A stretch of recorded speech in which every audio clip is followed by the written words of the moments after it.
Assalamu alaikum friends. In our today's video we will guide you how to use if function in Microsoft Excel. तो चलिए बिला तखीर video का आगाज़ करते हैं। Microsoft Excel में if फंक्शन एक पावरफुल लॉजिकल फंक्शन है जो लॉजिकल टेक्स्ट परफॉर्म करके आपको इसके रिजल्ट में एक ट्रू और एक फॉल्स वैल्यू प्रोवाइड करता है। तो एग्जांपल के ज़रिए आपको बताते हैं कि इफ़ फंक्शन आप कैसे यूज़ कर सकते हैं। तो इस सेल में हम इफ़ फंक्शन का फार्मूला लगाएंगे, यहाँ पर इज इक्वल्स टू प्रेस करेंगे और अपने कीबोर्ड से इफ़ लिखेंगे तो आपके पास नीचे ड्रॉप डाउन मेन्यू में इफ़ लिखा आ जाएगा। टैब प्रेस करके आप इसे सिलेक्ट करें।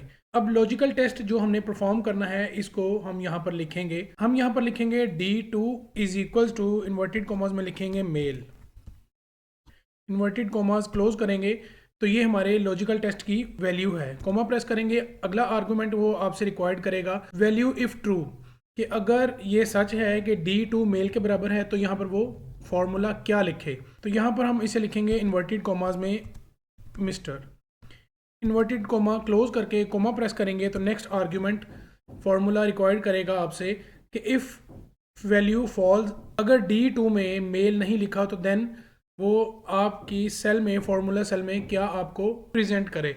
तो यहाँ पर हम इन्वर्टेड कॉमास में MS full stop inverted commas close करके ब्रैकेट क्लोज कर देंगे। जैसे ही एंटर प्रेस करेंगे तो आप देखें कि फॉर्मूला ने अपना टास्क परफॉर्म कर दिया है। अब फॉर्मूला को हमने जो कमांड लॉजिकल कमांड प्रोवाइड की थी वो ये थी कि अगर D2 में मेल लिखा है तो फॉर्मूला इस सेल में मिस्टर लिख दे, लेकिन अगर मेल नहीं लिखा तो मिस लिख दे।